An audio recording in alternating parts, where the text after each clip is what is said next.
Now we've heard from the coach. What can you tell us? Yeah, I knew what he said. I knew he was going to walk it back because he didn't realize how it came off. I found it interesting that he literally was reading from a piece of paper to ensure that how he was what he was saying, he was accurately trying to get it all out. Well, number one, none of that should have been said publicly. I covered NFL coaches a long time.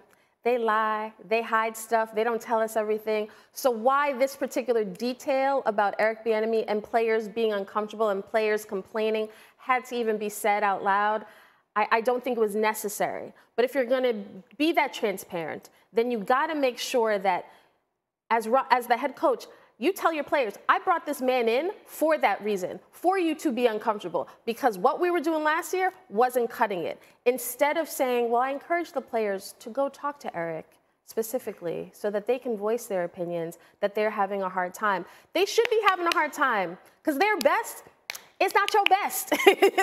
That's really been the problem in Washington. And Eric Bieniemy is coming there with 2 Super Bowl rings very recently when nobody in that organization has 2. And that's what I feel is the problem with this whole situation. And he tried to walk it back. But again, the damage was done yesterday. But do you feel that with what he said today, you used the word damage, and I hear you, do you feel like whatever damage was done is undone? Well, I can say this. Internally, it's a non-issue because yesterday Rivera went and apologized to Bieniemy and said, that was not at all what I was intending. Here's what I was trying to convey. And Eric Bieniemy, he's as cool as a cucumber. He said, I got it, let's move on. I think the talk outside of the building, Ron Rivera, this team has disappointed in recent years. I think Ron Rivera, I don't want to say he's on the hot seat, but something has to change within Washington. That's why Eric Bieniemy is here. And so it's a non-issue in the building. The players love Eric Bieniemy. On offense, you can see the changes in intensity. You see guys are getting it. But the conversation surrounding Eric Bieniemy being a guy who should be a head coach himself, given his credentials, that conversation is not going away. And unfortunately, how Ron Rivera's tenure here, I think this will, we're going to be watching that the rest of the season. Okay, I can see both Neek and Booger are looking to get in here. Dominique, I'll start with you. What was your reaction to the entire situation, and in particular, maybe what the coach said today? Yeah. I mean, the original comments were a mistake, but it's not a huge deal. Like, everyone makes mistakes. Players miss assignments. Sometimes coaches say the wrong things. And his attempt to clean it up, reading from a note felt insincere. I feel like he didn't really make things that much better. I imagine that Kimberly's right. Obviously, I've been on a ton of teams.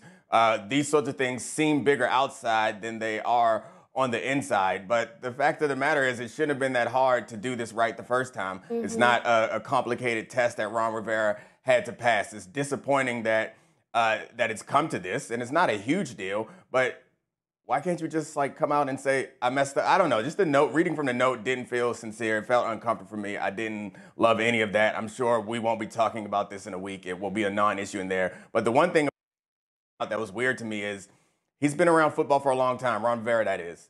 Players complain at training camp. That's what we do at training camp. Everyone complains at training camp because training camp is terrible. Why would he say that to a camera? That is beyond me.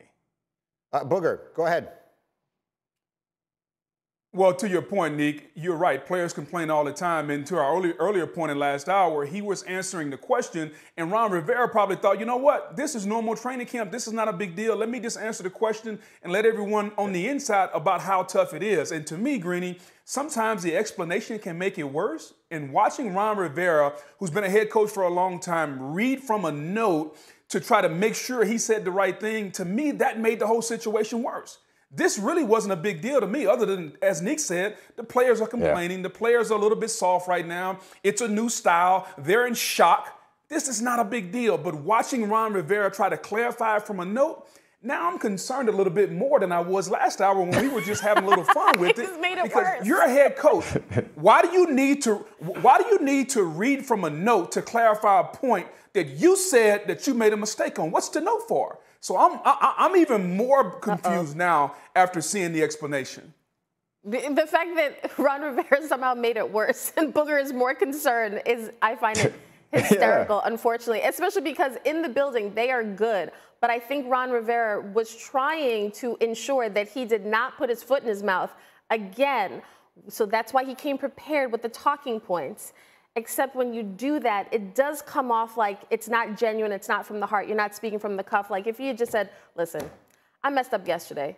Eric Bieniemy, we like the fact that he makes guys uncomfortable. And you know what? The players understand there's a new standard on offense, the end. Now let's go to practice. That's all he had to say. Yeah. Here's the thing I'll tell you, Kmart. Hey, listen. Hey, here's the thing I'll tell each and every one of you. Try apologizing to your spouse with a reading from a note and see how good that makes your significant other feel. Try that. That's a point well made. Good point. Nick, go. Yeah, I like that point. When I leave my socks on the floor, I from now on will use a note to make sure I don't make any mistakes. Like I think the reading from the note is if you are in legal trouble. That is the only time you need to read from paper because you do not want to make any mistakes. If you are in legal trouble, notes are acceptable. If you're a head coach of a football team, half your job is to be the spokesperson for your team. Like that is really a really important thing about your job is to be comfortable in front of the microphones and be able to speak from the heart or at least appear to be speaking from the heart. And then you use a hat to try to trick us. We saw the note on the hat. We knew you weren't looking at the logo on the hat. The man was trying and somehow. Bad misdirection. But because Bieniemy has been, as you pointed out earlier, sort of the poster child for a hiring situation with head coaches in the NFL that most people think does not work, and he has been in the center of that for so long, and this felt like it might undermine that going forward. I think that is the primary reason this feels like such a big deal. Yes, and that was made clear to Ron yesterday because he didn't mean his comments like that. In fact, Ron was a hard ass as a head coach in his early years in Carolina.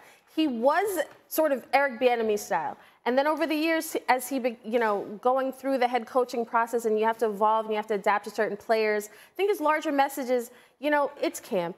Like, we want them at 100. You don't always have to be 120% all the time. But here's the thing. If you hire Eric Bieniemy, it's almost like Sean Payton. Like, this is what you're going to get. Yeah.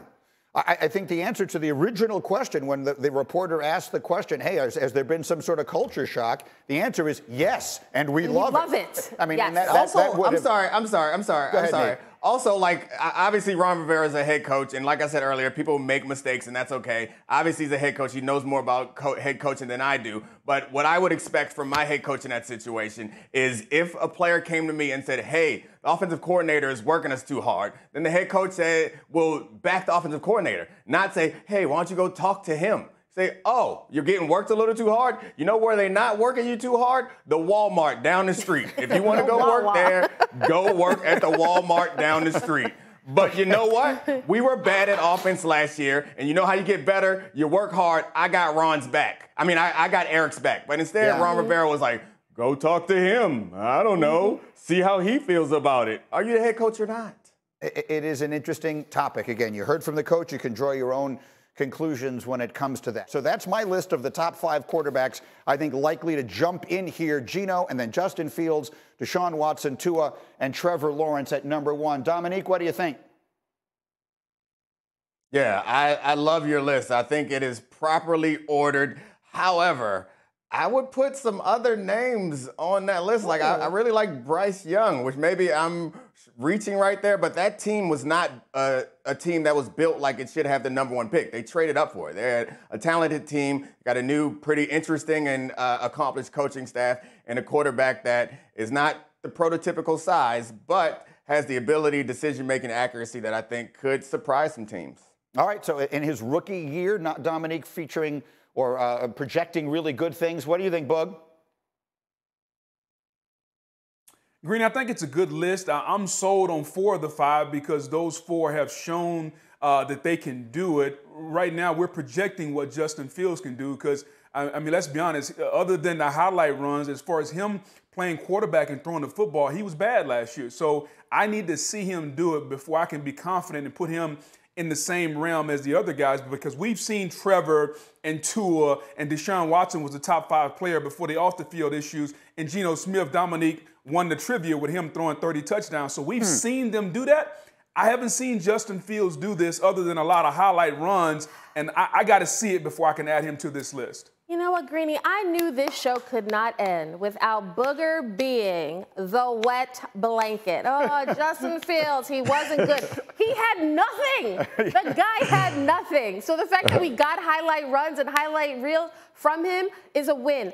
I actually think he'll be much improved this year because the roster is much improved. But, Greeny, you said Justin Fields could be the next Jalen Hurts. I actually agreed with your number one pick, Trevor Lawrence. I think he is actually going to be this year's Jalen Hurts. I think this team, the way it's constructed, and Trevor Lawrence being in his prime right now, I think the Jaguars are a scary team. I think we're a year away from seeing Justin Fields and Bryce Young kind of have that sort of breakout season. Yeah, I wouldn't make the comparison between Lawrence and Jalen Hurts or Josh Allen, really, because Lawrence, he came in as a more finished product. I think what we've seen in both Josh Allen and Jalen Hurts is what I consider right now to be the template for quarterback development in the league. Those guys have become infinitely better than I thought they were going to be, and that's what I mean by Justin Fields. Trevor Lawrence, there is zero surprise. If he had even remotely competent coaching to begin with, there might have been no questions. Thank you for watching ESPN on YouTube. For live streaming sports and premium content, subscribe to ESPN+.